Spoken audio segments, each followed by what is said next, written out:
श्री गोविंद गोविंद महाविष्णुराज्ञा प्रवर्तमानस्याद्य ब्रह्मणादिपरार्थे श्वेतवराहकल्पे वयस्संवत्सरे कलियुगे प्रथमपादे जम्बूद्वीपे भरतवर्षे भरतखण्डे मेरोहदर्शनविभागे कृष्णा नदी तटे विद्यालय प्रांगणे समस्त कर्मचारियों समस्त विद्यार्थियों मनोवांछासिद्ध्यर्थं संपूर्ण आयुरारोग्यसिद्ध्यर्थं समस्त सन्मंगलासिद्ध्यर्थं यथाशक्ति कल्पोक्त प्रकारेण ध्यान आवाहनादि षोडशोपचार पूजां च करिष्ये।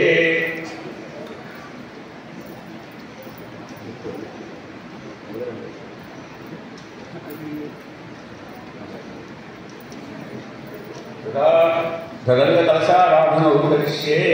कलशस्य मुखे विष्णुकण्ठे तत्र समाश्रितः मूले तत्र स्थितो ब्रह्मं मध्ये मन्त्रगणात्मकः अक्षोत्सागराः सर्वे सप्तद्वीपा वसुन्धरा ऋग्वेदो यजुर्वेदः सामवेदो अथर्वणः अङ्गे च सहिताः सर्वे कालां समाश्रिताः।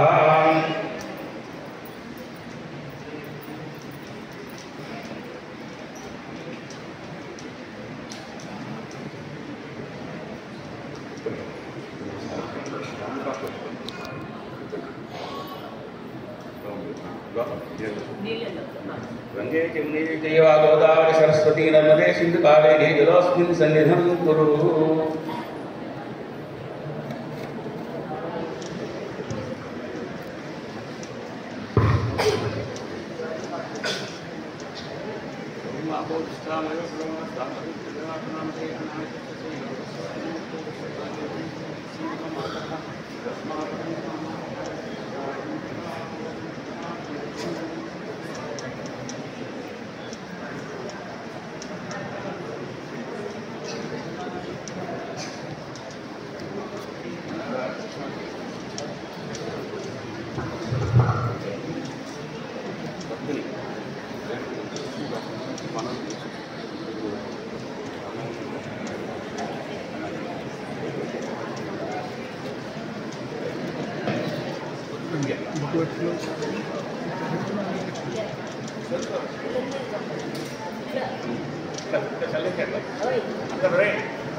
आवाहयामि आसनं समर्पयामि नवरत्नखचित दिव्य हेम सिंहासनं समर्पयामि महागणाधिपतये नमः।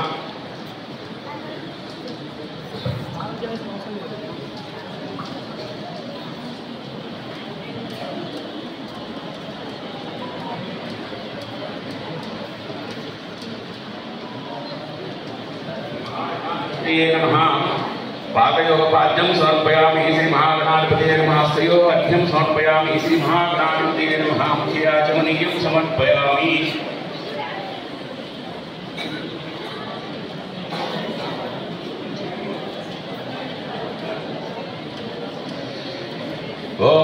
विश्वामयो भवहस्तानो यदरामां हेरणायक्षसेयो श्लोकमूर्तस्य बालेकेन उष्णीरो मातरः तस्मादरङ्गमामापहाय शिष्याय जिन्वदा भोजनराजनः श्रीमहागणाधिपतये नमः चतुर्दशस्नानं समर्पयामः स्नानानन्तरं मलिनीयं स्नानानन्तरं सुखाचमनीयं समर्पयामि लक्ष्मीं श्रीमहागणाधिपतये नमः वस्त्रार्थं अक्षतां समर्पयामि अभ्यस्त्रा सुवसनाभिः धेनुः सुरूपयमासा अभिचन्द्राभक्ते नमो हिरण्याभ्य स्वानधितो देवा सोम श्रीमहागणाधिपतये नमः वस्त्रार्थं अक्षतां समर्पयामि यज्ञोपवीतार्थम् अक्षतां समर्पयामि यज्ञोपवीतं परमं पवित्रं प्रजापते सजन्तरस्था सर्गानं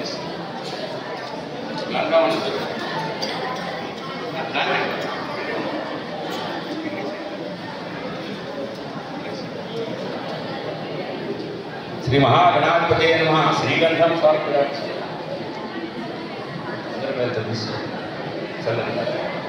श्रीगंधं समर्पयामि गन्धद्वारां पुराविशामि चपुष्टाङ्गरी श्रीविश्वरीं सर्वभूतानां काव्योपह्वये श्रियं श्री महागणाधिपतये नमः आभरणं समर्पयामि आभरणार्थं पुष्पाणि समर्पयामि पुष्पैः पूजयामि ओम समुदाय नमः ओम एकरत्नाय ओम कपिलाय नमः ओम गजकर्णिकाय नमः ओम लंबोदराय नमः ओम विकटाय नमः ओम विघ्नराजाय नमः ओम गणाधिपाय नमः ओम धूमकेतवे नमः ओम गणाध्यक्षाय नमः ओम बालचन्द्राय नमः ओम गजाननाय नमः ओम वक्रतुण्डाय नमः ओम सुपकर्णाय नमः ओम हिरण्मयाय नमः ओम स्कन्दपूर्वजाय नमः ओम सर्वविद्याप्रदाय नमः ओम महागणाधिपतये नमः नानाविधपरिमलवस्तु पुष्पाणि समर्पयामि वनस्पत्युद्भवैर्दिव्यै नानागन्धसुपूजिते गृहामङ्गलं धूपं श्री महागणाधिपतये नमः दिव्यमङ्गलधूपं समर्पयामि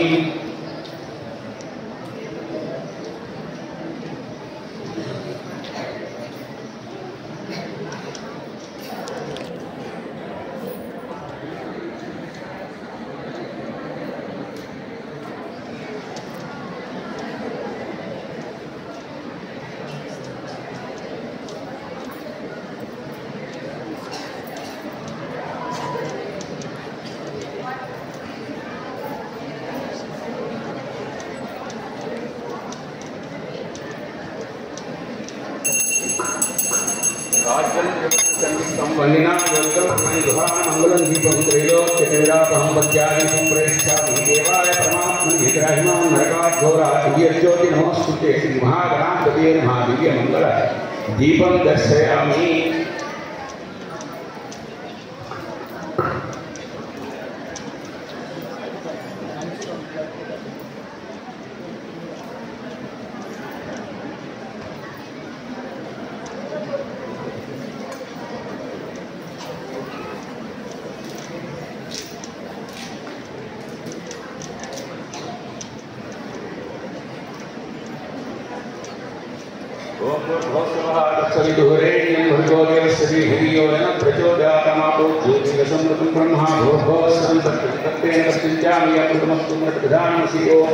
प्राणाय स्वाहा ओम ज्ञानाय स्वाहा ओम दानाय स्वाहा ओम समानाय स्वाहा ओम अपानाय स्वाहा ओम ब्रह्मणे स्वाहा ब्रह्मणे स्वाहा ब्रह्मणे स्वाहा मध्ये मध्ये पानीयं समर्पयामि चुकित पकड़े से मध्ये मध्ये पानीयं समर्पयामि रुद्रापोषं समर्पयामि हस्तो प्रक्षालयामि पादो प्रक्षालयामि सुखाचमनीयं समर्पयामि श्री महागणाधिपतये नमः ताम्बूलं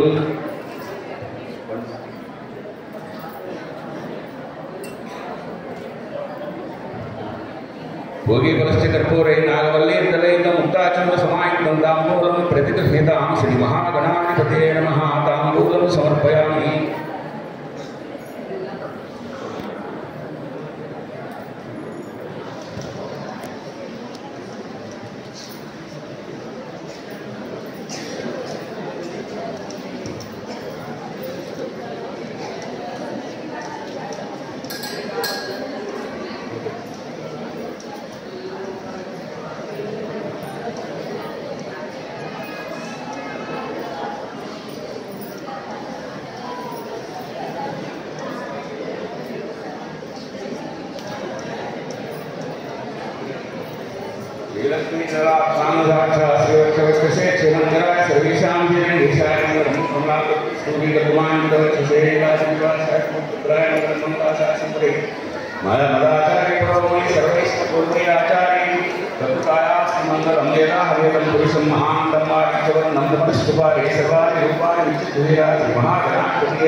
అందరూ తీసుకోండి.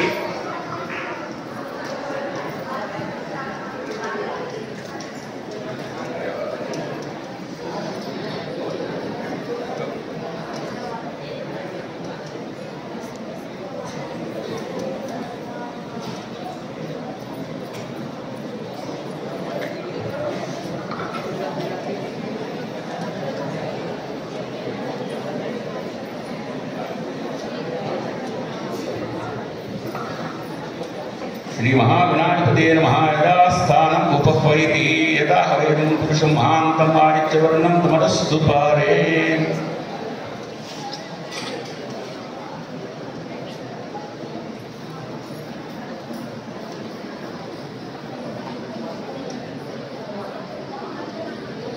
ओम शुक्लांबरधरं विष्णुं शशिवर्णं चतुर्भुजं प्रसन्नवदनं ध्यायेत् सर्वविघ्नोपशान्तये.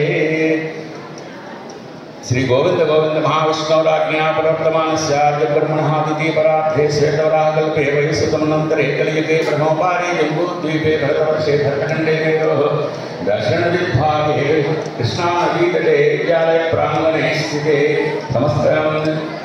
समस्त कर्मचारियोः विद्यार्थियोः कुटुम्बानां क्षेमस्थैर्यधैर्यायुर्धर्मार्थकाममोक्षचतुर्दशपुरुषार्थसिद्ध्यर्थं पुत्रपौत्राभिवृद्ध्यर्थं इष्टकाम्यार्थसिद्ध्यर्थं सिद्धिबुद्धिविद्याप्राप्त्यर्थं समस्तदुरितोपशान्त्यर्थं समस्तमङ्गलायाप्यर्थं वरसिद्धिविनायकदेवतां उद्दिश्य वरसिद्धिविनायकप्रीत्यर्थं कल्पोक्तप्रकारेण भाद्रपदशुद्धचतुर्थीपुण्यकाले यावच्छक्ति ध्यान आवाहनादि षोडशोपचार पूजा करिष्ये.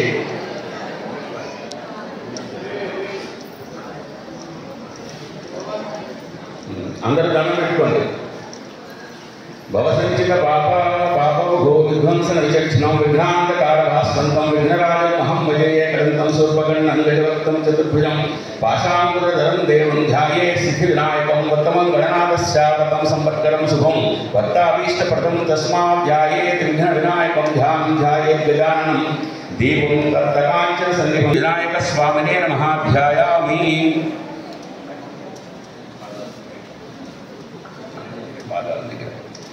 ओम मत्रागच जगद्वंदं सुरासुराच्युतेश्वरः नाथनाथ सर्वज्ञ गौरी गर्भसमुद्भवः श्री सिद्धिविनायक स्वामिने नमः आवाहयामि. ओम गौरी पुत्र नमस्तेस्तु शंकर प्रियनंदनः गृहाणाभ्यं मया दत्तं गन्धपुष्पाक्षतैर्युतं श्री सिद्धिविनायक स्वामिने नमः. आसन समर्पयामि. अर्घ्यं समर्पयामि.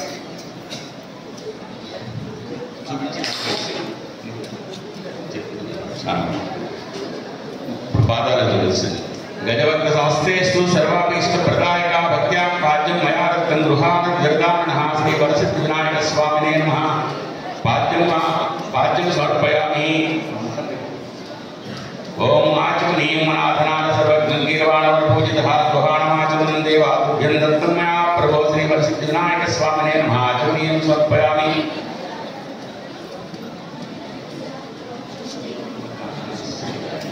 क्षीरसमायुक्तं मध्वाज्येनसमन्वितं मधुपर्कं गृहाणिकं गजवक्त्र नमोस्तुते श्रीवरसिद्धिविनायक स्वामिने नमः. मधुपर्कं समर्पयामि. पञ्चामृतं स्नानं पञ्चामृते देवगुहाणगणनायकानां सर्वज्ञगीर्वाणगणपूजितः श्री वरसिद्धिविनायक स्वामिने नमः. पञ्चामृत स्नानं समर्पयामि.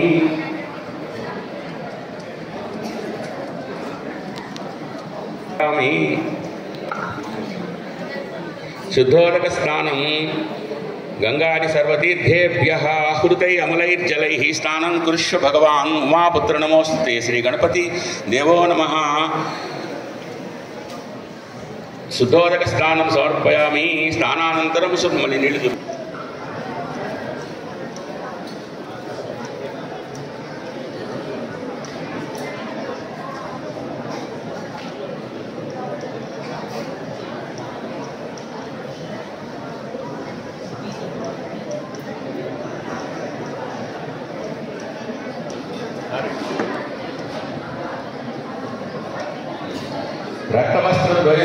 देवयोगञ्च मङ्गलं शिवप्रदगृहाणात्मनम्बोधरहरात्मजः श्रीवरसिद्धिविनायकस्वामिने नमः वस्त्रयुग्मं समर्पयामि।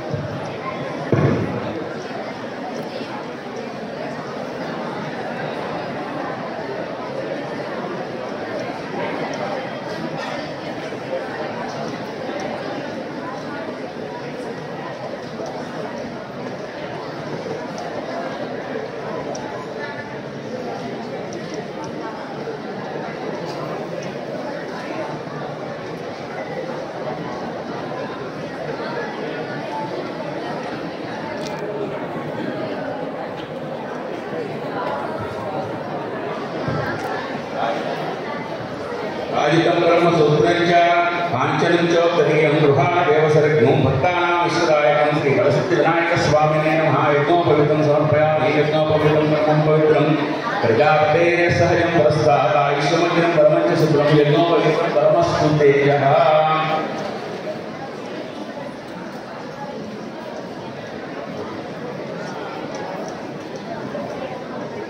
चंदनागरकर्पूरं कस्तूरी कुङ्कुमान्वितङ्गले परमसरश्रेष्ठा परित्यर्थं प्रतिकल्पितां श्रीवरसिद्धिविनायकस्वामिने नमः। श्रीगन्धान् धारयामि। अक्षतान् धवलान् दीयान् सादीयां तण्डुलां शुभान् गृहान् परमानन्दा सिन्धुपुत्र नमोऽस्ते श्रीवरसिद्धिविनायकस्वामिने नमः। अलङ्कारणार्थम् अक्षतान् समर्पयामि।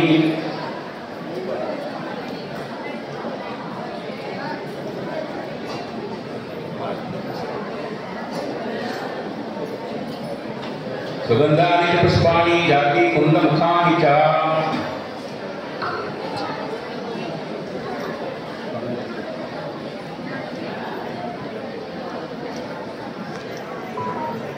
सुगंधानि च पुष्पाणि जाति कुन्दमुखानि च एकविंशतिपत्राणि संगृहाणि नमोऽस्तुते श्रीवरसिद्धिविनायकस्वामिने नमः। पुष्पैः पूजयामि।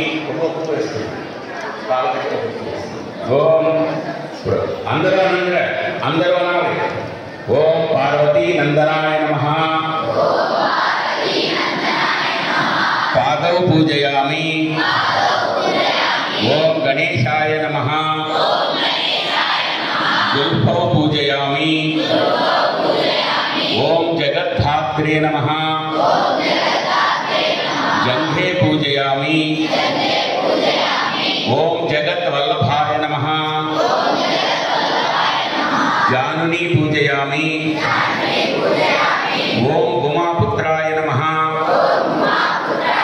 गुरुं पूजयामि। ओम विकटाय नमः। कटिं पूजयामि। ओम गुहाग्रजाय नमः।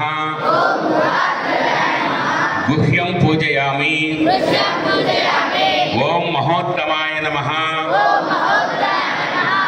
मेढ्वं पूजयामि।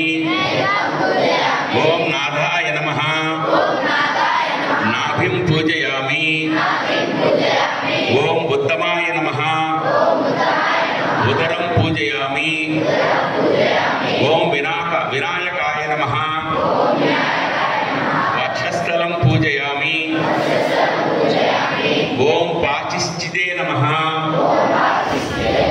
पार्श्वे पूजयामि। ओम हेरंबाय नमः। हृदयं पूजयामि। ओम कपिलाय नमः। कंठं पूजयामि। ओम स्कंदजाग्रजाय नमः। स्कंदौ पूजयामि। ओम हरिसुताय नमः। हस्तौ पूजयामि। ओम ब्रह्मचारिणे नमः। बाहून् पूजयामि। ओम सुमुखाय नमः। मुखं पूजयामि। ओम एकदन्ताय नमः। दन्तौ पूजयामि। ओम विघ्ननेत्रे नमः। नेत्रे पूजयामि। ओम फालचंद्राय नमः। ललाटं पूजयामि। ओम नागाभरणाय नमः। नासिकां पूजयामि। ओम चिरंतनाय नमः। చుబుకం పూజయామి. ఓం స్థూలోస్థాయ నమః. ఓస్థౌ పూజయామి. ఓం గణన్మదాయ నమః. సర్వాణి అంగాని పూజయామి. కనుక భగవంతుని ఎప్పుడు చూసినా కూడా పాదాల నుంచి శిరస్సు దాకా వెళ్ళాలి, అంతేగాని ముఖం చూసి తర్వాత పాదాలు ఎప్పుడు చూడకూడదు. అందుకనే మనం దీంట్లో పూజ చేసేటప్పుడు కూడా పాదాల దగ్గర నుంచి పాదాలు, చీలమండ, మోకాలు చిప్ప, అట్లాగే మనకి తొడలు, అట్లా నడుము, బొడ్డు, హృదయము, అట్లాగే గడ్డము, బుగ్గలు, ముక్కు, కళ్ళు, జుట్టు ఉన్నటువంటి ప్రదేశం, తల మీద, శిరస్సు, చెవులు, మనకి ఇవన్నీ కూడాను పూజిస్తాం అనమాట. ఎందుకంటే స్వామి మాకు ఏ విధమైనటువంటి అనారోగ్యము లేకుండా మమ్మల్ని అందరినీ కాపాడు అని చెప్పి దీంట్లో ఉన్నటువంటి ఆంతర్యం అనమాట.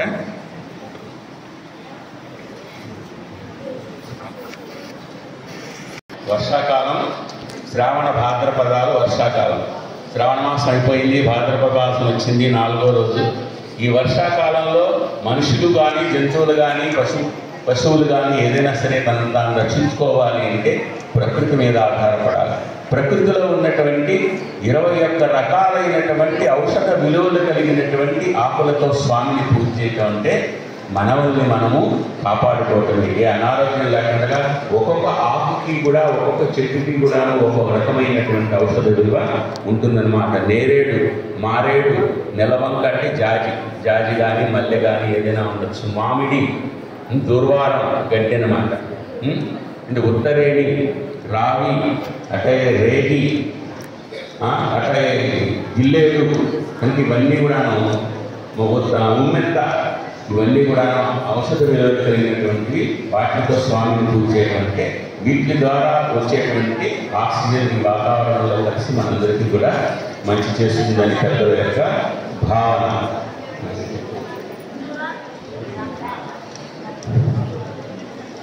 అందరూ అనండి, ఓం ఉమాపుత్రాయ నమః. మాచీపత్రం పూజయామి. మాచీపత్రము అని మల్లెపూల దండలు కడుతున్నప్పుడు, ఆడపిల్లలకి పూట జలలు వేస్తున్నప్పుడు మధ్యలో ఆకులు పెడతారు. కనుక అది చాలా ఆరోగ్యకరమైనటువంటిది. దాన్ని కనుక నూనెలో, కొబ్బరి నూనెలో కానీ, నువ్వుల నూనెలో కానీ చేసుకుంటారు, పెట్టుకుంటే పేలు పట్టడం కానీ, జుట్టు ఓడటం కానీ ఉండవు. కుదుళ్ళు బలంగా ఉండి నల్లని వేసేటువంటి జుట్టు వస్తుందన్నమాట. దానికోసం అది. అట్లాగే ఆ నీళ్ళు కనుక తాగినట్టయితే కొద్దిగా ఉప్పు కానీ, తేనె కానీ కలుపుకుని ఏదైతే విరోచనాలు కూడా తగ్గుతాయి అన్నమాట. అందుకని అది మాచీపత్రం. ఓం హేరంబాయ నమః. బృహతీపత్రం పూజయామి. నేల మొలగా అంటారు, సన్నగా పొడవుగా ఉండి దానికి ఆకులు ఉన్నటువంటి చోట చిన్న చిన్న బుడిపిల్లలే కాయలు వస్తాయి. అది బీపీకి చాలా బాగా పనిచేస్తుంది. రోజు ఒక కొమ్మ కనుక, ఒక జానెడు కొమ్మ తీసుకుని దాన్ని శుభ్రంగా కడిగి కనుక దాంతోపాటు ఒక చిన్న మిరియము, అల్లము, ఒక ఉప్పురాయి వేసి నూరి కనుక రోజు పొద్దున్నే పరగడుపున నీళ్లతో పాటు కనుక తీసుకున్నట్టయితే కుంకుడు గింజంత మాత్ర, కుంకుడు గింజ ఉంటుంది కదా, అంత మాత్ర కనుక వేసుకున్నట్టయితే బీపీ నీ జరిగి రాదు, ఉన్న వాళ్ళకి బీపీ అనేటువంటిది తగ్గుతుందన్నమాట. అది దాంట్లో. లంబోదరాయ నమః. బిల్వపత్రం పూజయామి. ఇది శివుడికి చాలా ఇష్టమైనటువంటిది అన్నమాట. బిల్వము, దాని కాయలు, ఆకులు కూడా.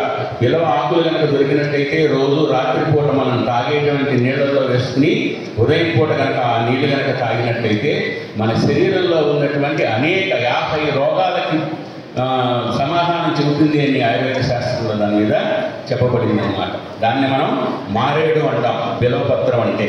ఓం ధిరదాననాయ నమః. దూర్వారపత్రం సమర్పయామి. దూర్వారం అంటే గరిక, గడ్డి అన్నమాట. అది మామూలు గడ్డి కావచ్చు. సహజంగా గరిక అంటే ఏంటంటే పైకి నిలబడి మొలిచేటువంటిది కాదు, నేలకు పాకేదాన్ని గరిక అంటారు.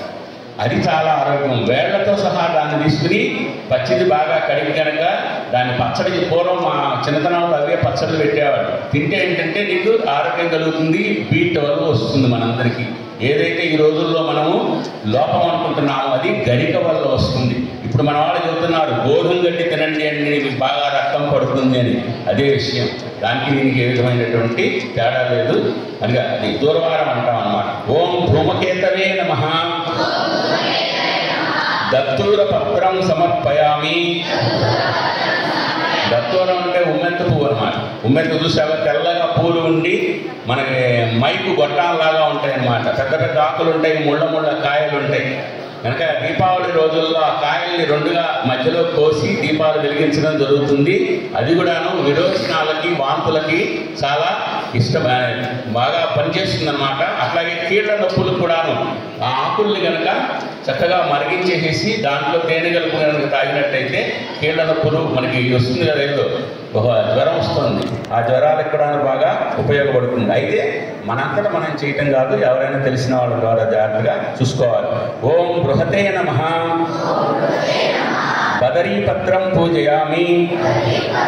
బదరీపత్రం అంటే రేగాకు అనమాట. రేగు తెలుసు కదా, రేకాయలు తింటాం కదా. రేకాయలు చాలా మంచిది. మనకి తెలియదు కానీ ఉత్తర భారతదేశంలో రేకాయలతో వడియాలు పెట్టుకుంటారు, రేకాయలతో పచ్చడి చేసుకుంటారు. రేకాయలు మనకి పప్పు చెక్క చేసినట్టుగా తయారు చేసి పిల్లలకి ఇస్తూ ఉంటారనమాట. కనుక రేగులో అనేక రకాలైనటువంటి శరీరంలో ఉన్న కల్మషాలను పోగొట్టేటువంటి శక్తి దానికి ఉన్నదనమాట. పూర్వం మన వాళ్ళు కూడా అట్లాగే చేస్తుండేటువంటి వాళ్ళు. కనుక రేగి కనుక బజార్లో ఎక్కడ దొరికినా, మీ ఇళ్ళ దగ్గర ఎక్కడ మొక్కలున్నా కూడాను ఏ విధమైన మీకు అపకారం జరగకుండా ఆ కాయలు తినటం అనేటువంటిది మంచిది. ఓం అపవర్గాయ నమః అపామార్గపత్రం పూజయామి. ఉత్తరేణి అంటే దానికి ముళ్ళు కింద వైపు ఉంటాయన్నమాట. సన్నగా పొడవుగా కాడ ఉండి దానికి వ్యతిరేక దిశలో ముళ్ళు ఉంటాయి. ఇట్లా కనుక మనం అన్నట్టయితే చేతిలో గుచ్చుకుంటుంటాయి అన్నమాట. కనుక ఉత్తరేణి అది చాలా ఆరోగ్యకరమైనటువంటిది అనమాట. అది కూడా బీపీకి షుగర్కి చాలా బాగా పనిచేస్తుంది ఉత్తరేణి అనేటువంటిది. ఓం ద్వైమాతురాయ నమః తులసీపత్రం పూజయామి. ఎప్పుడు కూడాను మిగతా రోజుల్లో ఏ రోజు కూడాను తులసి పత్రంతో వినాయకుడి పూజ చేయరు. ఈ రోజు మాత్రమే చేస్తారు. తులసి తెలుసు మీకు, అనేక రకాలైనటువంటి గుణాలు ఉన్నాయి. మన మీద చర్మ వ్యాధులు పోతాయి. మన కఫ సంబంధించిన వ్యాధులు, థ్రోట్ ఇన్ఫెక్షన్, ముక్కుమడి నీళ్లు కారటము, కళ్ళు మండటము, వీటన్నిటికి కూడా తులసి చెట్టు చాలా పనిచేస్తుంది. ఆకు దొరికినట్టయితే రోజు ఎవరికైతే ఆస్తమా ఉంటుందో, ఎవరికైతే శరీరం మీద చర్మ వ్యాధులు ఉంటాయో, ఎవరికైతే ఎప్పుడూ ముక్కు వెంట నీరు కారుతూ ఉంటుందో, ఎవరికైతే థ్రోట్ ఇన్ఫెక్షన్ ఉంటుందో వాళ్ళు కనుక రోజు ఒక దళము అంటారు. అంటే 2 లేక అంతకంటే ఎక్కువ ఆకులు కలిసినటువంటి దాన్ని దళం అంటాం. ఆ దళాలు 2-3 దళాలు కనుక బాగా కడిగి పడగడుపున, అంటే ఏమీ తినకుండా కనుక తీసి నీళ్లు తాగినట్టయితే అది ఆరోగ్యకరం అన్నమాట. ఆ విధంగా మనం దాన్ని చేస్తే తులసి బాగా ఉపయోగపడుతుంది. ఓం చిరంతనాయ నమః చ్యూతపత్రం సమర్పయామి. చ్యూతపత్రం అంటే మామిడాకు. మన మామిడి అన్నీ తెలిసిందే మనకి. మామిడాకు కూడాను విరోచనాలు, వాంతులు పోగొట్టేటువంటిది. మామిడి చెట్టు ఆక్సిజన్ విడుదల చేసేటువంటిది. అందుకనే మనం ఏ శుభకార్యం జరిగినా మన గుమ్మం ముందర, పందిళ్ళల్లోనూ ఇటువంటి చోట మనము మామిడాకులు పెట్టుకోవడం జరుగుతుందన్నమాట. అది దానికి మామిడిలో ఉన్నటువంటి విశేషం. ఓం కపిలాయ నమః కరవీరపత్రం సమర్పయామి. కరవీరపత్రం అంటే గన్నేరు. చూసారు కదా, సన్న గన్నేరు ఉంటుంది, పెద్ద పెద్ద ఆకుల గన్నేరు ఉంటుంది. మనకి ఇక్కడ గులాబీ రంగు పూలు ఉన్నటువంటి ఉన్నాయి కదా, అవి గన్నేరు అన్నమాట. ఆ గన్నేరు కాయలు మాత్రము విషప్రదమైనవి. గన్నేరు కాయలు ఎప్పుడు వాటి జోలికి పోకూడదు. కనుక గన్నేరు పూలు కానీ గన్నేరు ఆకులు కానీ కనుక ఇది కషాయం చేసుకుని తాగచ్చు అనమాట. పెద్ద గన్నేరు యొక్క ఆకుల్ని దానికి ఆముదం రాచి కనుక వేడి చేసి కనుక సెగ్గడ్డల మీద వేస్తే అవి సెగ్గడ్డలు కాస్తాను పక్వానికి వస్తాయి. అంటే ముందరగానే అది పండి ఆ బాధ అనేటువంటిది మనకి తొలగిపోతుంది అన్నమాట. అందుకనే అది మనం చేస్తున్నాం. ఏంటంటే కరవీరపత్రం అంటే గన్నేరు. ఓం విష్ణుస్తుతాయ నమః విష్ణుక్రాంత పత్రం సమర్పయామి. అంటే మనకి ఏరియాలో ఎక్కడా లేదు, నీలం రంగులో ఉన్నటువంటి పూలు. ఇది ఉత్తరాంచల్ అంటే ఉత్తరప్రదేశ్లో ఉత్తరాంచల్ ఉంది కదా, ఆ ఏరియాలో దొరుకుతుందన్నమాట. నీలం రంగులో పూలు ఉంటాయి. మన రోడ్డు మీద వెళ్తూ ఉంటే రోడ్డు పక్కనే నీల రంగులో ఉన్నాయన్నమాట. కనుక ఇవన్నీ కూడా ఏంటంటే మనకి ఆరోగ్యకరమైనటువంటి పత్రాలు. ఓం ఏకదంతాయ నమః దాడిమీ పత్రం పూజయామి. దాడిమి అంటే దానిమ్మ. దానిమ్మ రసం రక్తాన్ని మనకు వృద్ధి చేస్తుంది, శరీరంలో ఉన్న కల్మషాన్ని పోగొడుతుంది, రక్త శుద్ధిని కలిగిస్తుంది. రోజు కనుక దానిమ్మ రసం తీసుకున్నట్లయితే ఎవరైతే దానికి బి కాంప్లెక్స్ తక్కువ ఉంటుందో, హిమోగ్లోబిన్ తక్కువ ఉంటుందో వాళ్ళు రోజు కనుక పరగడుపుని కనుక దాన్ని తీసుకున్నట్లయితే మీకు చాలా ఉపయోగపడుతుంది అనమాట. అట్లాగే దాని కాయ మీద ఉన్నటువంటి పొట్టు ఉంటుంది, బెరడు, దాన్ని కనుక చక్కగా నవిలి మింగినా సరే, వేడిలో ఉడకబెట్టి నీళ్లు తాగినా సరే మనకి విరోచనాలు, వాంతులు అనేటువంటివి తగ్గిపోతాయి అన్నమాట. ఓం అమలాయ నమః. అమలకీ పత్రం పూజయామి. దేవదారు వృక్షం ఇది కూడా దేవనగరిలోని హిమాచల్ ప్రదేశ్ అట్లాగే మనకి ఉత్తరాంచల్లోనే దొరుకుతాయి అన్నమాట. మనకి టేకి చెట్లు ఉంటాయి కదా, దాంట్లోనే ఒక భాగం ఆకులు చిన్నగా ఉంటాయి. టేకి ఆకులు పెద్దగా ఉంటాయి, ఆకులు చిన్నగా ఉంటాయి అన్నమాట. దాని బెరడుని కనుక దాన్ని పొడి చేసుకుని దాంట్లో సమభాగంగా తేనె కనుక కలుపుని తీసినట్టయితే శరీరానికి ఎముకలకి వృద్ధి కలుగుతుందన్నమాట. పుష్టి అనేటువంటిది వస్తుందని ఆయుర్వేద శాస్త్రాల్లో చెప్పబడింది. ఓం మహతే నమః. మరువక పత్రం పూజయామి. మరువం మల్లెపూలల్లో వేసి కట్టుకుంటారు, మరువం అన్నమాట. అది కూడాను మనకి తలకి చాలా మంచిదన్నమాట. దాని మరువాన్ని నూనెలో ఉడికించి ఆ నూనెని తలకి పెట్టేటువంటి వాళ్ళు కుదుళ్ళు బాగా గట్టిపడతాయి, జుట్టు బాగా ఉంటుంది, చుండ్రులు రాదు. చుండ్రు అనేది మా చిన్నతనాల్లో తెలియదు, ఇప్పుడే చుండ్రు అంటే మనం సరిగ్గా స్నానాలు చేయకపోవడం వల్ల, షాంపూలు వాడటం వల్ల వచ్చేటువంటి పద్ధతి అన్నమాట. దానివల్ల మనకి ఇబ్బందులు కలుగుతున్నాయి. ఓం మహతే నమః. మరువక పత్రం పూజయామి. ఓం సింధురాయ నమః. సింధువార పత్రం పూజయామి. వాదిలాకు అని ఉంటుంది, సన్నగా పొడవుగా ఆకులు ఉంటాయి అన్నమాట. అది కూడా ఏంటంటే మనకి చర్మవ్యాధులకు ఉపయోగిస్తారు, విరోచనాలు, వాంతులకి వాటిని ఉపయోగిస్తారు అన్నమాట. ఓం గజాననాయ నమః. జాజి పత్రం సమర్పయామి. సన్నజాజి, గరజాజి ఉంటాయి కదా, తెల్ల తెల్ల పూలు సన్నగా పొడవుగా ఉంటాయి, దాని ఆకులు అనమాట. మనకు దాన్ని కూడాను మనం నూనెలో వేసుకుని మందారాకు, అది వాదిలాకు, అట్లాగే మరువము ఇవన్నీ కనుక వేసి పూర్వకాలంలో కాచిపెట్టి పిల్లలకి చేసేవాళ్ళు. అట్లాగే ఒంటికి కూడాను నలుగు పెట్టే ముందర అభ్యంగన స్నానం అంటారు. అంటే నూనె రాచుకుని సున్నిపిండితో దాన్ని నలుగు పెట్టి తర్వాత వేడినీళ్ళతో స్నానం చేయడం, దాన్ని అభ్యంగన స్నానం అంటే ప్రతి అవయవానికి కూడాను ఆ నూనె అనేది తగిలినట్లయితే కనుక ఎముకల పుష్టి జరుగుతాయి, నరాలు చక్కగా ఉంటాయి. ఈ రోజుల్లో వచ్చేటువంటి మనకి ఒక వ్యాధి ఉందన్నమాట. ఈ పూర్వం దాని పేరు ఎప్పుడు వెళ్ళలేదన్నమాట. నేను నరాలు ఉబ్బుతాయి, ఏమంటాను దాన్ని వెరికోస్ అంటారు. ఆ వ్యాధులు రావు. ఈ రోజుల్లో అవన్నీ మనం చేయడం లేదు కనుకనే వాటికి వ్యాయామం లేక అక్కడ తయారవుతున్నాయి. చిన్న పిల్లలకే వెరికోస్ వ్యాధులు, శిరలు ఉబ్బడం, అవి పైకి రావడం అనేటువంటిది జరుగుతుంది. ఓం గండ గణన్మదాయ నమః. గండవీ పత్రం పూజయామి. గడ్డిలో కూడా, గరికలో కూడా తెల్లగడ్డి ఉంటుంది, అదనమాట. తెల్లగడ్డి కూడాను మనకి శరీరానికి పుష్టినిచ్చేటువంటి ఇట్లా. ఓం శంకర ప్రియాయ నమః. శమీపత్రం పూజయామి. జమ్మి ఆకు మనం దసరాలో ఉపయోగిస్తాం. జమ్మి చెట్టు మీద పాండవులు అజ్ఞాతవాసం చేస్తున్నప్పుడు తమ ఆయుధాలను పెట్టారంటారు అన్నమాట. కనుక అది కూడాను శరీర వాపులకి బాగా ఉపయోగపడుతుంది, ఈ శరీర కీళ్ళ నొప్పులకి బాగా అది ఉపయోగపడుతుంది అన్నమాట. ఓం అర్కప్రభాయ నమః. అర్కపత్రం పూజయామి. అర్కపత్రం అంటే జిల్లేడాకు అనమాట. దాన్ని కూడా ఆముదం రాసి వేడి చేసి చెడ్డట్లని చేస్తే అవుతాయి. మోకాళ్ళ నొప్పులకి వాటికి కూడా జిల్లేడాకులు ఆముదం రాసి వేడి చేసి కనుక మోకాళ్ళ మీద పెట్టుకున్నట్టయితే మోకాళ్ళలో అరిగిపోయినటువంటి సిద్ధపడతాయి అని చెప్పి పెద్దవాళ్ళు అనుకుంటారు. ఓం అర్జున దండాయ నమః. అర్జున పత్రం సమర్పయామి. మద్ది, ఈ మద్ది చెట్టు అనేది మన ప్రతి ఇంట్లో ఉంటుంది. ఏంటది? మద్ది చెక్కతో చేసిన ఒక వస్తువు వాడతాం మనం, పచ్చళ్ళు చేసుకుంటాం. దాంతో రోకలి మద్దితో చేస్తారు. పూర్వం ఏం చేసేవాళ్ళంటే దర్వాజాలు, మెయిన్ దర్వాజా వదిలేసి మిగతావన్నీ మద్ది చెట్టుతో పెట్టేవాళ్ళు, మద్ది చెక్కతో పెట్టేవాళ్ళు. చాలా బరువుగా ఉంటుంది కానీ చాలా నిటారుగా ఉంటుంది, చెడ పట్టదు. దానికి ఎన్ని సంవత్సరాలైనా చెద అనేది పట్టదు. రెండోది, అందుకనే మనం తేకి ఉపయోగించవచ్చు, వేప ఉపయోగించవచ్చు, ఏదైనా. కానీ మనం మద్ది చెట్టు ఎందుకు ఉపయోగిస్తామంటే ఆ మద్ది చెక్క మనకి పుష్టిని కలిగిస్తుంది.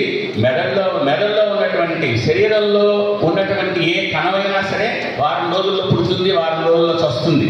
ఒక మెదడులో పుట్టేటువంటి కణాలు మాత్రమే మన పుట్టుకతో వచ్చినవి మన చివరిదాకా ఉంటాయి. వాటి ఒకవేళ ఏదైనా కణాలు పోయినాయి అంటే మళ్ళీ పుట్టడం లేదు, దానికి ఉండదు. వాటిని కాపాడుకోవడం కోసమే మన పెద్దలు తెలుసో తెలియకో మద్ది చెక్కతో పచ్చళ్ళు చేసి, రోడ్డు పచ్చళ్ళు చేసేటువంటి పద్ధతి పెట్టారు. మనకి తెలుసు తెలియకుండానే దాని చెక్క అనేటువంటి లోపలికి వెళ్ళి మన మెదడు బాగా పనిచేస్తుందని పెద్దవాళ్ళ యొక్క ఇది. ఏకవింశతి పుష్ప పూజ పత్ర పూజ సమర్పయామి.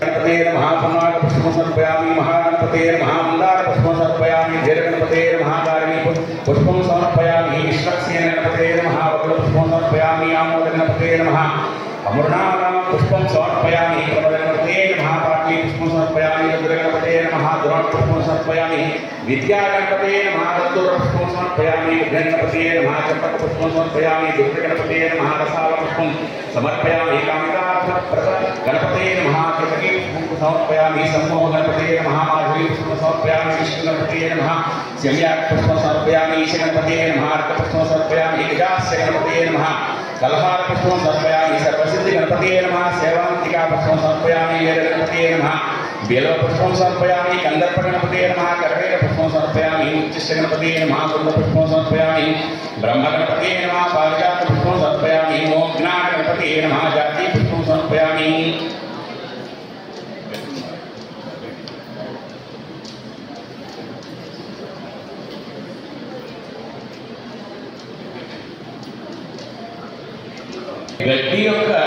గడ్డిలో ఉన్నటువంటి ప్రాముఖ్యతను గుర్తించి మన వాళ్ళు 21 సార్లు గడ్డితో పూజ చేయడం అనే దాన్ని పెట్టారన్నమాట. మనకి గడ్డిలో మనంతా మన తినకంటే ఎలా గడ్డి తింటావా అనేవాడు. గడ్డి తింటావా అని అర్థం ఏంటి? నీకు ఏదన్నా రోగం ఉందా, నీకేమన్నా రోగం ఉందా అంటే కానీ గడ్డి తినడం. గడ్డి పచ్చడి అనేటువంటి గడ్డి తినడం అనేది మంచిదన్నమాట.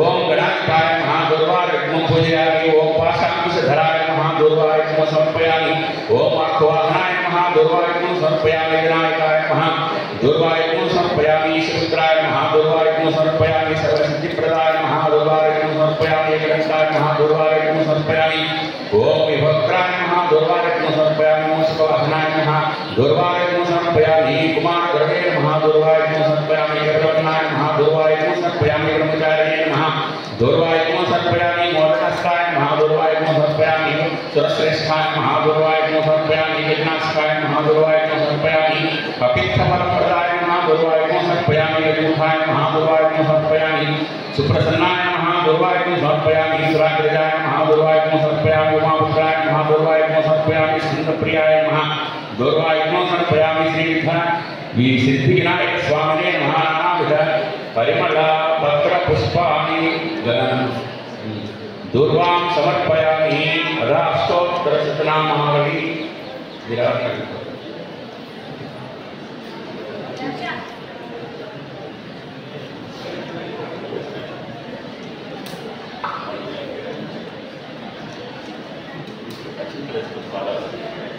మీ అందరి తరఫున కూడాను ఇద్దరు మీ లీడర్లు ఇద్దరు కూడాను పూజ చేస్తున్నారు. అందరూ అనండి. ఓం వినాయకాయ నమః, ఓం విఘ్నరాజాయ నమః, ఓం గౌరీపుత్రాయ నమః, ఓం గణేశ్వరాయ నమః, ఓం స్కందాగ్రజాయ నమః, ఓం అవ్యయాయ నమః, ఓం పూతాయ నమః, ఓం దక్షాయ నమః, ఓం అధ్యక్షాయ నమః, ఓం ద్విజప్రియాయ నమః, ఓం అగ్నిగర్వక్షిజే నమః, ఓం ఇంద్రశ్రీ ప్రదాయ నమః, ఓం వాణీ ప్రదాయకాయ నమః, ఓం సర్వసిద్ధి ప్రదాయ నమః, ఓం సర్వతనయాయ నమః, ఓం శర్వరీ ప్రియాయై నమః. ఓం సర్వాత్మకాయై నమః. ఓం సృష్టికర్త్రే నమః. ఓం దేవానీకార్పితాయ నమః. ఓం దేవానీకార్చితాయ నమః. ఓం శివాయ నమః. ఓం సిద్ధిబుద్ధిప్రదాయ నమః. కనుక సిద్ధిని ఇస్తాడు, బుద్ధిని ఇస్తాడు. ముందర ఆయన ఇచ్చేది ఇస్తాడు. సిద్ధి అంటే మనకి ఏదైతే సిద్ధించాలో జీవితంలో అన్నీ మన పుట్టుకతోనే ముఖం మీద రాసుకొచ్చేసాం. ఎప్పుడైతే మనకి బుద్ధి వస్తుందో వాటిని మనం బయటికి తీసి ఉపయోగిస్తే మన జీవితం బాగుపడుతుంది. అందుకనే ముందర సిద్ధిని ఇచ్చాడు. అంటే నీ అవసరాలన్నీ, నీకు వస్తువులన్నీ ఏర్పాటు చేసి తర్వాత నీకు బుద్ధిని ఇచ్చాడు. కనుక ఆ బుద్ధిని తీసుకోవాల్సిన ఆయన పని అయిపోయింది, మనదే పని మిగిలిందనమాట. అందుకనే సిద్ధి బుద్ధి ప్రదాయ నమః. సిద్ధిని బుద్ధిని ప్రసాదించేవాడ. ఓం శాంతాయ నమః. ఓం బ్రహ్మచారిణే నమః. ఓం గజాననాయ నమః. ఓం జయమాత్రాయ నమః. ఓం మునిస్తుత్యాయ నమః.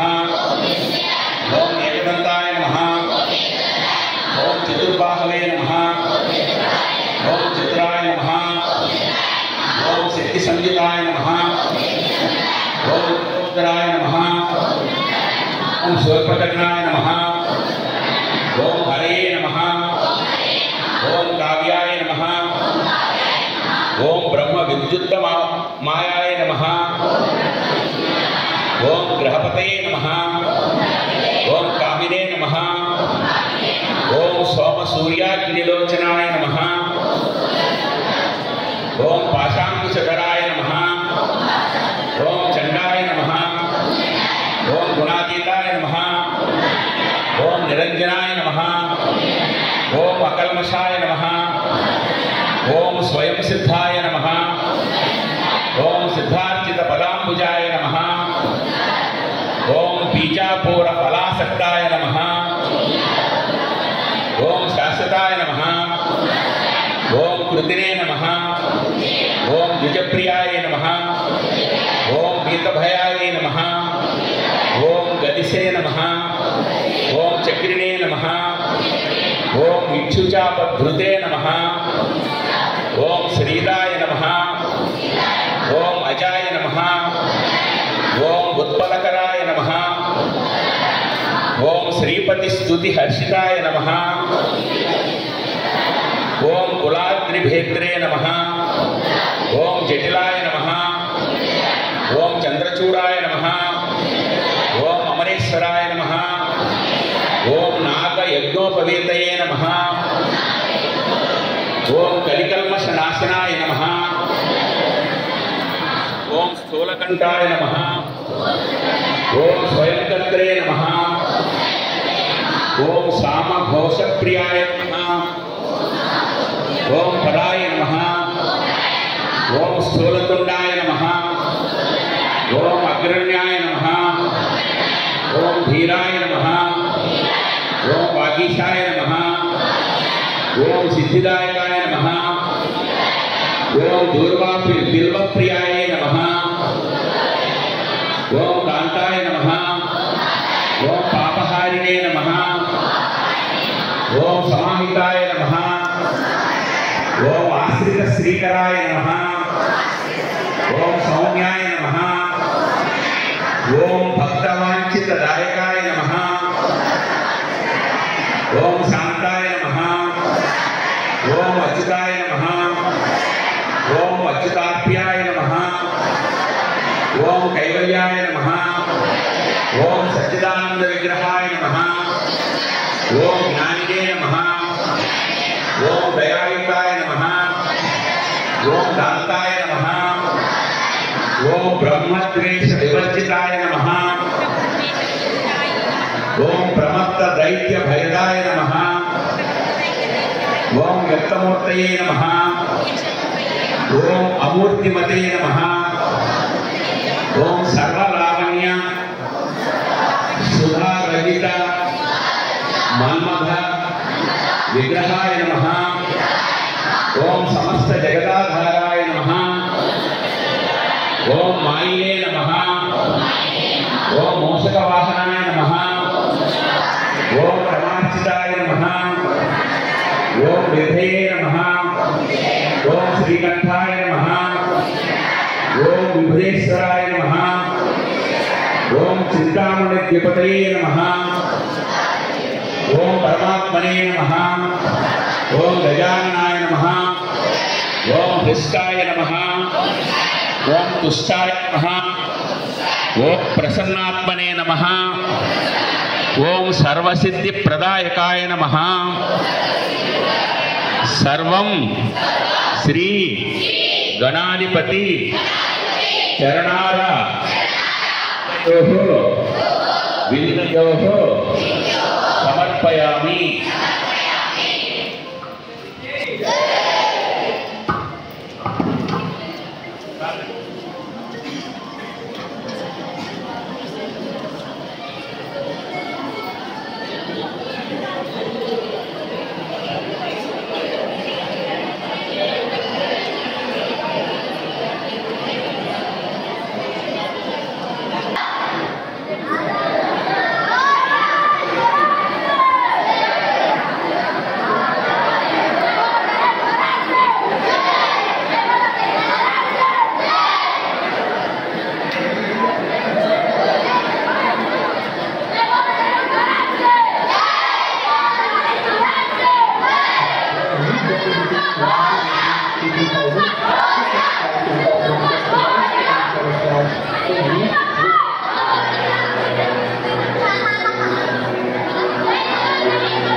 दशांगं गुगुलोपेतं सुगन्धिं सुमनोहरं त्वमासु नमोस्तुभ्यं गृहाण वरदो भव श्रीमहागणाधिपतये नमः धूपम् आघ्रापयामि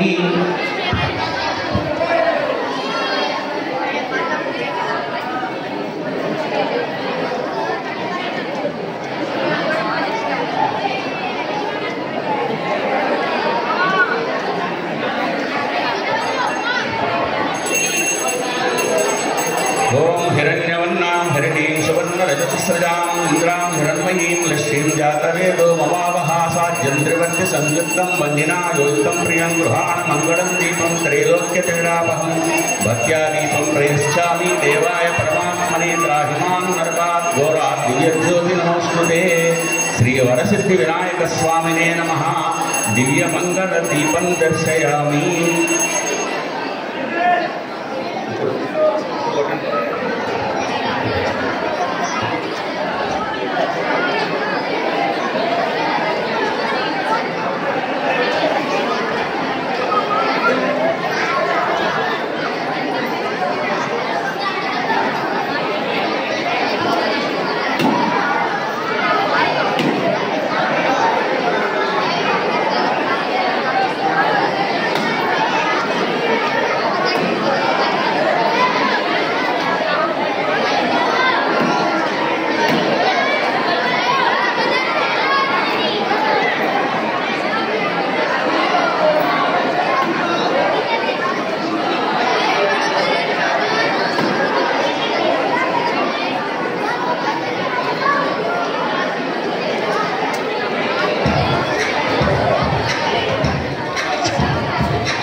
श्रद्धंडी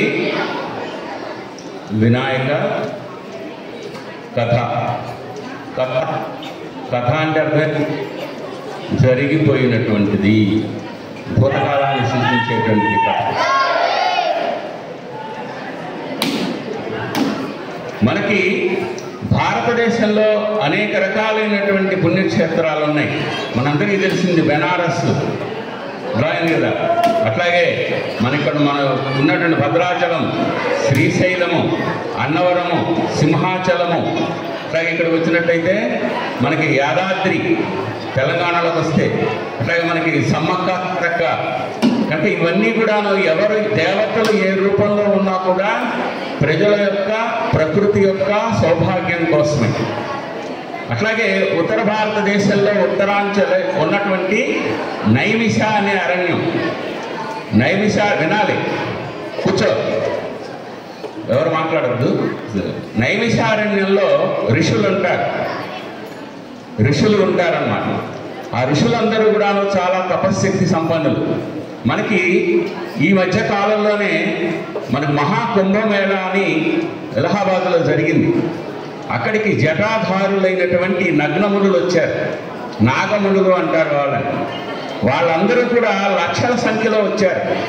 వాళ్ళు ఎక్కడ ఉంటారో మనకి తెలియదు, ఎక్కడి నుంచి వచ్చారో తెలియదు, ఏ విధంగా వచ్చారో తెలియదు. అందరూ కూడాను గంగా నదీ తీరంలో ప్రత్యక్షమయ్యారు. వేగంగా నడుస్తారు. వాళ్ళతో పాటు మనం నడవాలంటే మోటార్ సైకిల్ వేసుకెళ్ళాలి, అంత వేగంగా నడుస్తారు. మరి వాళ్ళు వచ్చి పొద్దున సాయంత్రము కూడాను అక్కడ స్నానాలు ఆచరించి అర్ఘ్యాలు సమర్పించి, అంటే సూర్యోదయానికి సూర్యాస్తమయానికి కూడా వెళ్ళటం జరిగింది.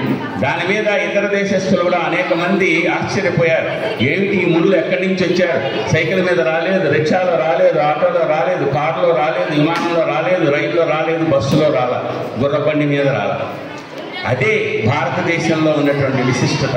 అటువంటి మునులందరూ కూడాను నైమిషారణ్యంలో ఉంటారు. మాట్లాడకుండా తీసుకోండి, మాట్లాడకుండా, శబ్దం రాకుండా తీసుకోండి. నైమిషారణ్యంలో ఉంటారు. వాళ్ళందరూ కూడా వాళ్ళల్లో ముఖ్యమైనటువంటి వాడు సూతుడు అన్నమాట. కనుక వాళ్ళ శిష్యులు ఉన్నారు. శౌనకుడు వాళ్ళ సూత మహాముని యొక్క శిష్యుడు శౌనక మహర్షి. కనుక ఆ మహర్షులందరూ కూడా అక్కడ నైమిషారణ్యంలో ఉన్నారు.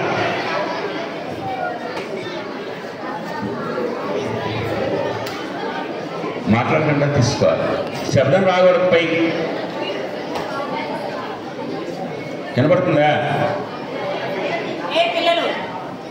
వినపడుతుందా? మనం వచ్చింది ఏంటి ఇక్కడికి?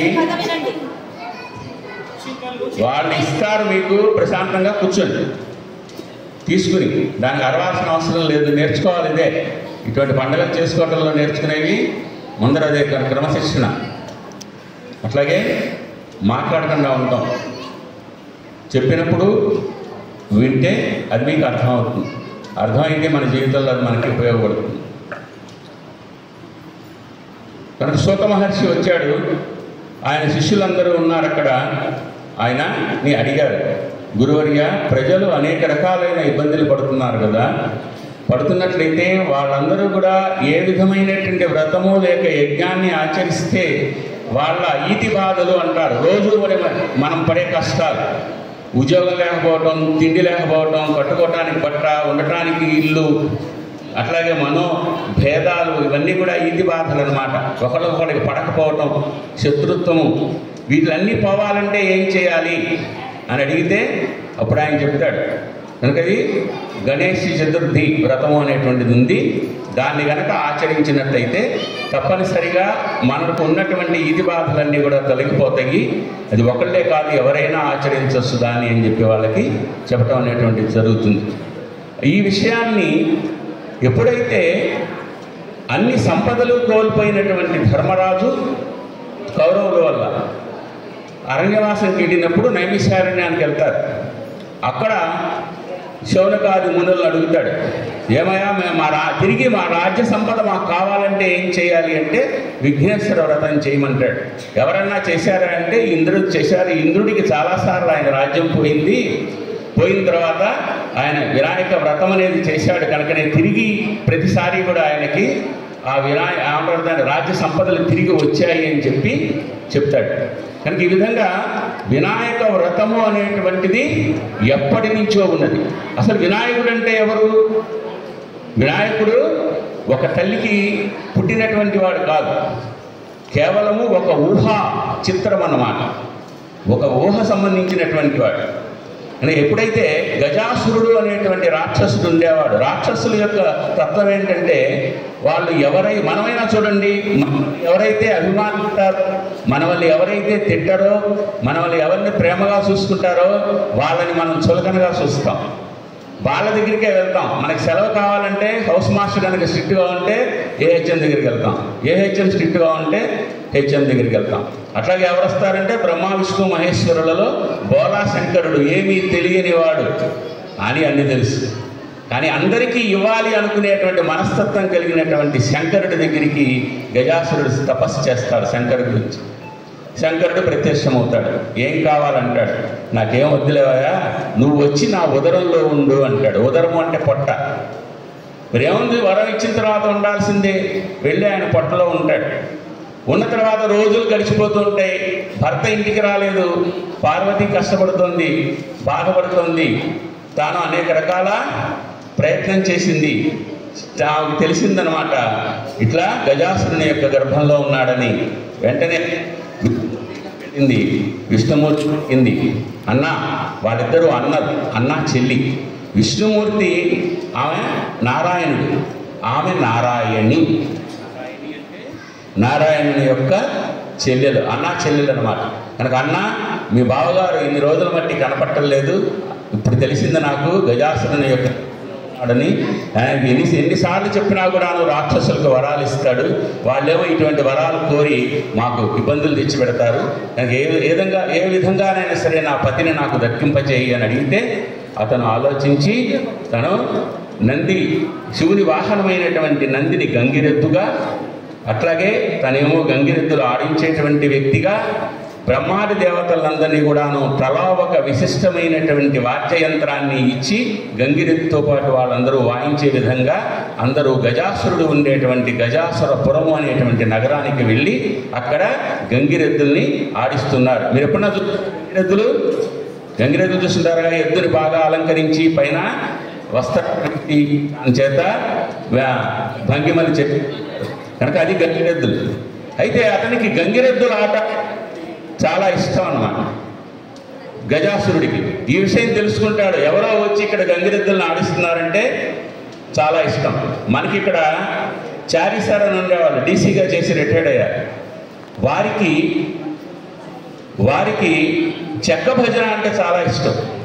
ఎప్పుడు ప్రకాశం 2లో నేను పనిచేస్తున్నప్పుడు వచ్చినా సరే అడిగా, గురువుగారు నాకు చెక్క భజన కావాలి అని. దానికోసం అని ప్రత్యేకంగా చెక్క భజన చేసేటువంటి చిన్నప్పుడు నేను నేర్చుకుని ఉన్నాను, కానీ అంత గుర్తు లేదు. దాంట్లో నిష్ణాతులైనటువంటి చెక్క భజన ప్రకాశం జిల్లా పేరు అన్నమాట, ప్రసిద్ధి చెందిన అక్కడది నృత్యం కనుక వాళ్ళని పిలిపించి పిల్లలకి నేర్పించి ఆయన 2-3 సార్లు మాకు ఇన్స్పెక్షన్కి వస్తే కానీ మొదటిసారి చేయలేకపోయాం, కానీ మిగతా 2 సార్లు కూడా చెక్క భజన ప్రదర్శించడం అనేది జరుగుతుంది. ఒక అద్భుతమైన కళ. అట్లాగే గజాసురుడికి కూడాను ఇది గంగిరెద్దుల ఆట అంటే ఇష్టం. వచ్చారు, పిలిచారు, గంగిరెద్దులు ఆడించారు. ఆయన ఆనందం తన్మయం చెందాడు. మీకేం కావాలో కోరుకోమన్నాడు. వెంటనే అన్నాడు, నాకు కావాల్సింది ఏమీ లేదయా, మీ దగ్గర ఉన్నటువంటి మీ ఉదరంలో ఉన్నటువంటి మా శివుడు కావాలి, పార్వతీపతి కనుక ఆయన శిష్యుడైనటువంటి నంది వచ్చాడు, అందుకనే వచ్చామనగానే వెంటనే అతనికి అర్థమైంది, వచ్చినవాడు ఎవరో కాదు, శ్రీ మహావిష్ణువే, నన్ను చంపడానికే వచ్చాడు కనుక జాగ్రత్తగా ఉండాలి అని ముందరే మళ్ళీ బోళాశంకరుడైనటువంటి శివుడికి విన్నపం చేసుకున్నాడు. స్వామి, నేను గనక చచ్చిపోతే నా యొక్క తలని 3 లోకాల్లో ఉన్నటువంటి వాళ్ళందరూ, దేవతలు, మానవులు, ఋషులు అందరూ పూజించాలి, అట్లాగే నా చర్మాన్ని నువ్వు ధరించాలి అని శివుడికి ముందరే, శివుడిని బయటికి తీకండగానే ఆయన అడగటం జరిగింది. సరేనన్నాడు.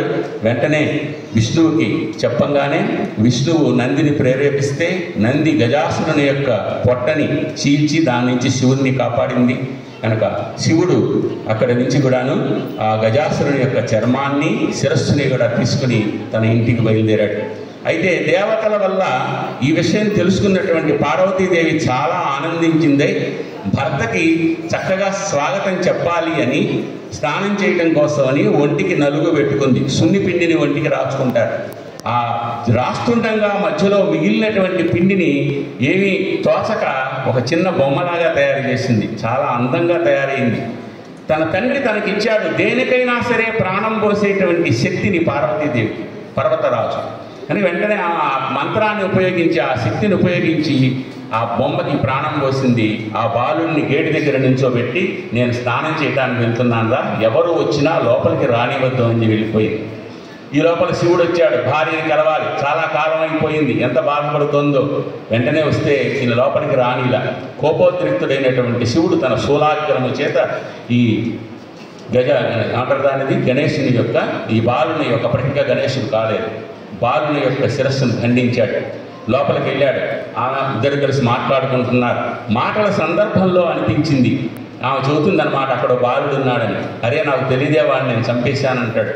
చాలా బాధపడుతుంది. సరేలే, ఏముందిలే, నేను సరిచేస్తానని చెప్పి గజాసురుని యొక్క శిరస్సుని 3 లోకాల్లో ఉన్న వాళ్ళు పూజించాలి కనుక అతని శిరస్సుని తెప్పించి అతికించాడు. కనుక ఆ రోజుల్లోనే అంగమార్పిడి అనేటువంటిది ప్రారంభమైందన్నమాట. శిరస్సు పోతే దానికి ఏనుగు శిరస్సును తీసుకొచ్చి పెట్టడం అనేటువంటిది ప్రారంభమైంది.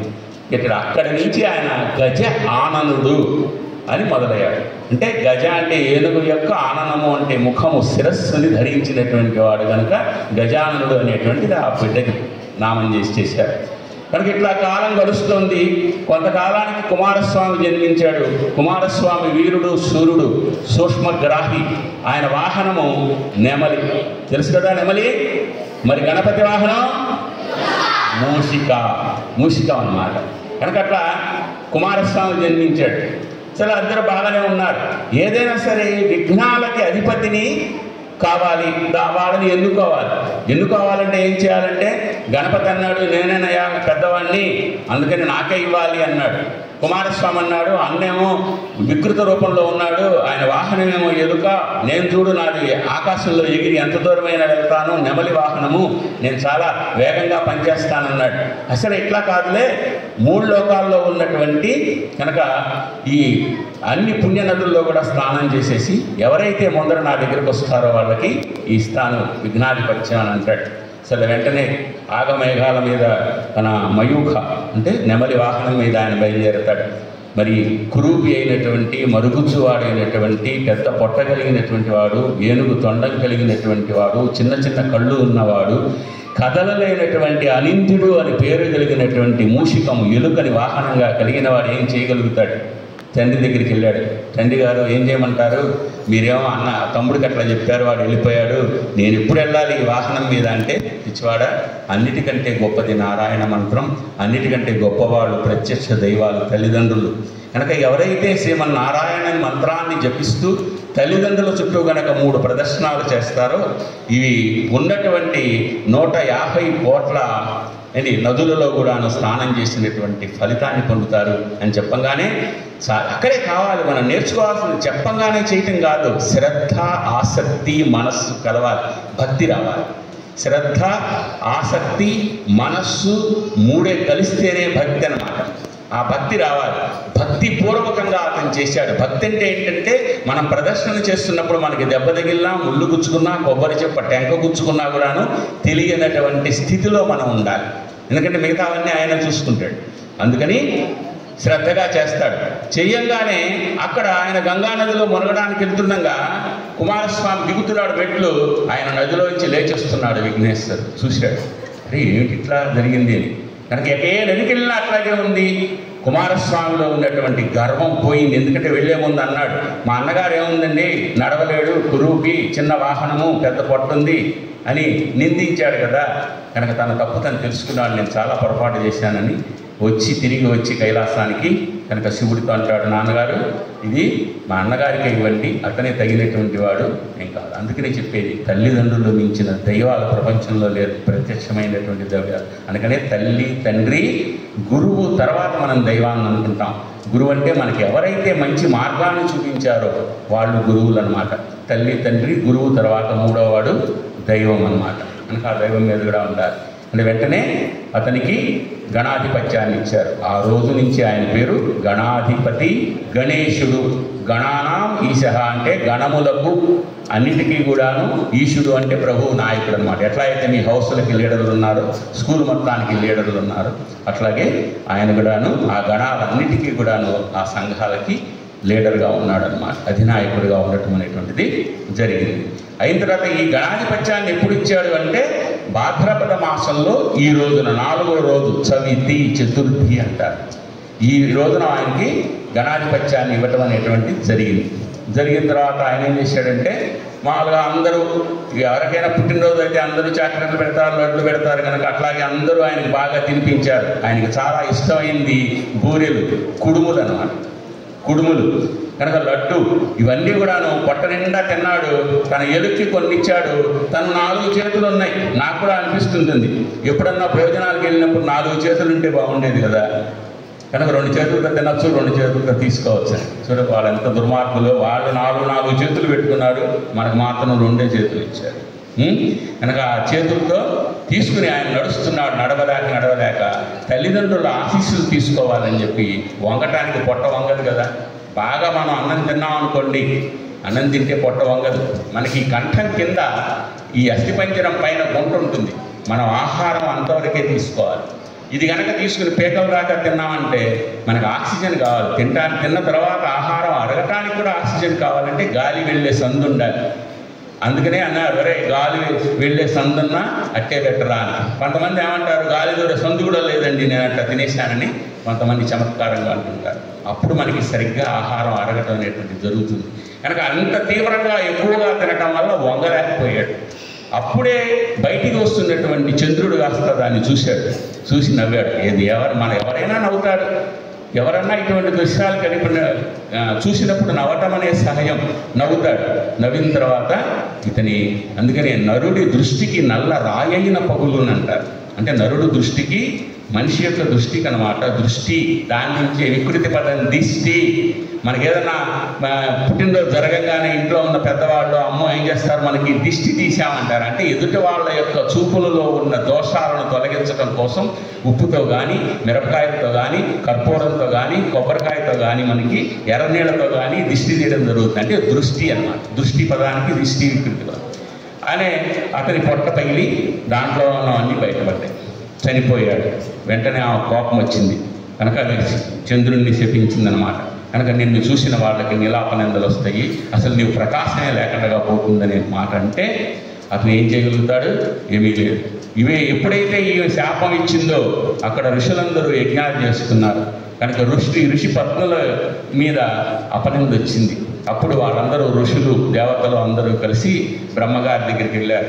ఏమండి, శివుడి యొక్క కుమారుడికి ఈ విధంగా ఉంది, సాక్షాత్ నారాయణే మనకి ఈ విధమైన శాపాన్ని ఇచ్చింది, ఎట్లా ప్రకృతి స్తంభించిపోతుంది కదా అంటే బ్రహ్మ వచ్చి ఆ బిడ్డని బతికిస్తాడు. బతికించిన తర్వాత అమ్మ నీ శాపంలో ఏదైనా తగ్గించమంటే ఎవరైతే ఈ భాద్రపద మాసం చవితి రోజున చంద్రుడిని చూస్తారో వాళ్ళకి మాత్రమే నీలాపనిందలు వస్తాయి అని ఒక మాట చెప్పింది. సరే అని చెప్పి అందరూ సంతోషంగా వెళ్ళిపోయారు. ఈ విషయం అందరికీ తెలిసింది. తర్వాత వచ్చింది ద్వాపర యుగం. ద్వాపర యుగంలో శ్రీకృష్ణ పరమాత్ముడు తెలిసినదే కనుక ఆయన రాజ్యం చేస్తూ ఉన్నాడు. సరే, అక్కడే సత్రాజిత్తు అనేటువంటి ఒక రాజుగారు ఉన్నారు. ఆయన సూర్యుడి వరం వలన శమంతకమణి అనేటువంటి మణిని పొందాడు. శమంతకమణి 8 బారువుల బంగారం ఇస్తుందన్నమాట. బారువు అంటే 2 మణుగులు అంటే దాదాపు ఒక 4 కిలోలు అనుకోండి, అట్లాగే ఇస్తుందన్నమాట. ఇచ్చిన తర్వాత అతను ఆ మణిని తీసుకొని తన యొక్క గొప్పతనాన్ని తెలియజేయడం కోసం శ్రీకృష్ణ పరమాత్ముడి దగ్గరికి వస్తాడు. చూడంగానే ఎవరికైనా కొత్త వస్తువు అయితే అడగాలనిపిస్తుంది. ఆయన కూడా అంటాడు, ఏమైనా నీ దగ్గర ఉంటే ఉపయోగం ఏంటలే, ఇక్కడ మా రాజ్యంలో ఇచ్చేసేయి, మా రాజు దాన్ని చక్కగా అందరికీ ప్రజోపయోగం కోసం ఉపయోగిస్తాడంటే ఆయన అంటాడు, నేను ఇవ్వనంటాడు. ఇవ్వనని ఇంటికి వెళ్ళిపోయాడు. ఇట్లా కాలం గడుస్తూనే ఉంది. కాలం గడుస్తూనే ఉండగా వినాయక చవితి రానే వచ్చింది. నారదుడు వచ్చాడు, త్రిలోక సంచారి, ఎక్కడ పెట్టినా కూడా ఆయన కనపడుతూ ఉంటాడు. ఆయన పనిదే కనుక భగవంతుడు ఏదైతే చెప్పాడో దాన్ని ఆడించటమే ఆయన యొక్క పని. అందుకని ఆయన కలహ భోజనుడు అంటారు. కలహము అంటే విరోధాలు పెట్టడమే భోజనంగా కలిగిన వాడు. కానీ అది కాదు ఆయన. అక్కడ కలహము అంటే ఏంటంటే భగవంతుడు ఏదైతే చేయమని తనకు అప్పగించాడో ఆ పనిని నిర్విఘ్నంగా చేయగలిగినటువంటి వాడు నారదుడు అన్నమాట. వచ్చి శ్రీకృష్ణ పరమాత్మతో మాట్లాడుతూ, స్వామి ఇంకా పొద్దుగుతుందా, ఇవాళ చంద్రుడిని చూడకూడదు కదా, జాగ్రత్త అని చెప్పి వెళ్ళిపోతాడు. అంటే ఆయన దృష్టి ఏంటి? శ్రీకృష్ణుడికి హెచ్చరిక చేయాలి. జరగబోయేదానికి ఈయనే బాధ్యుడు అవుతాడు. ఎందుకంటే ఈయనకి తర్వాత వివాహాలు జరగాలి, 2 భార్యలు రావాలి అంటే ఆయన చెప్పాలి. వెంటనే శ్రీకృష్ణ పరమాత్ముడు గ్రామంలో అందరికీ కూడా చాటింపు ఇస్తాడు. తెలుసుగా చాటింపు. కనుక ఈరోజు వినాయక చవితి కనుక పార్వతీదేవి శాపం పెట్టింది కనుక ఎవరు కూడాను చంద్రుడిని చూడొద్దో, పెందరాలి భోజనాలు చేసి ఇళ్లలో నిద్రపోండి.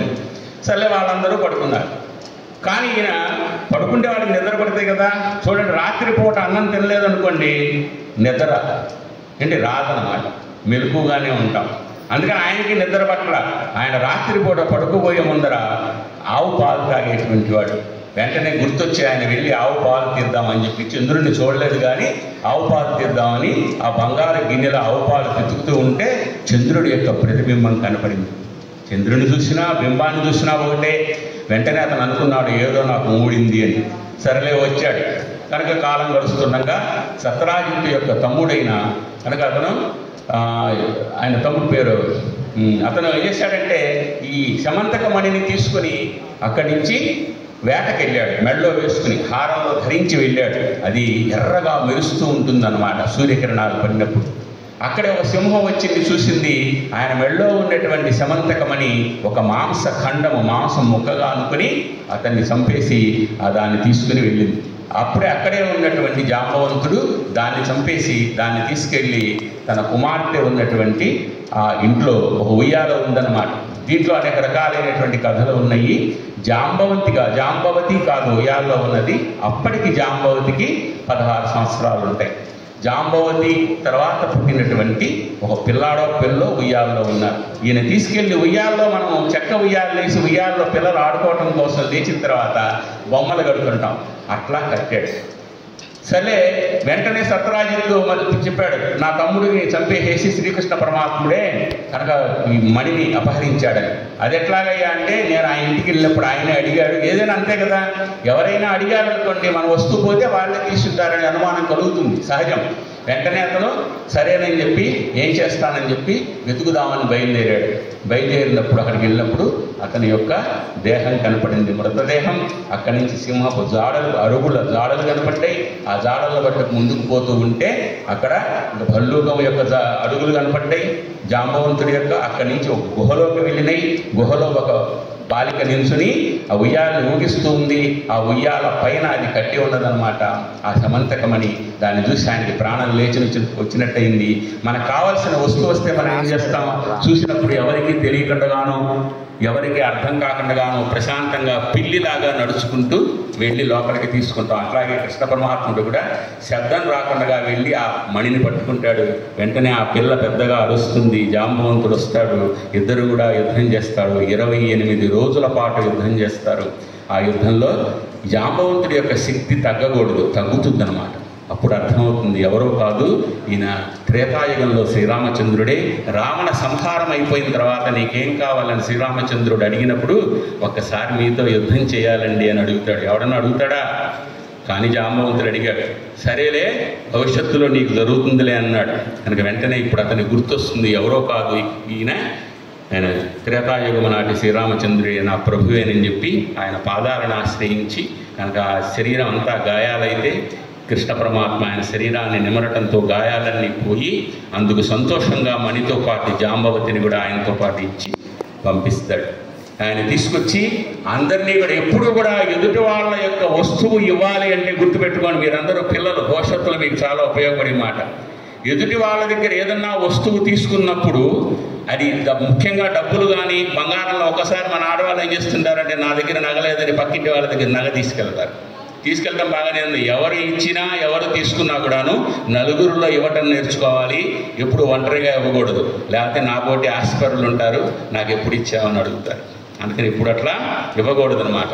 అందుకని కృష్ణుడు అన్నీ తెలిసినవాడు కనుక ఊరిలో ఉన్న వాళ్ళందరినీ పిలిచి సత్రాజిత్తుని పిలిచి, ఇదిగోనయా నీది నేను నీకు ఇస్తున్నాను, జరిగిన సంఘటన అంటే సత్రాజిత్తు చాలా పశ్చాత్తాపడి నేను నిన్నే అనుమానించాను, ఇది నన్ను క్షమించమని చెప్పి కనుక ఆ మణి కూడా నువ్వే తీసుకో, దాంతోపాటు నా కుమార్తె అయినటువంటి సత్యభామను కూడా తీసుకోమని చెప్పి సత్యభామతో పాటు మణిని ఇచ్చాడు. ఈ రెండు జరగాలి కనుకనే ఎక్కడో ఉన్నటువంటి నారదుడు కృష్ణుడి దగ్గరికి వచ్చి ఇవాళ చవితయ్యా అని చెప్పాడు.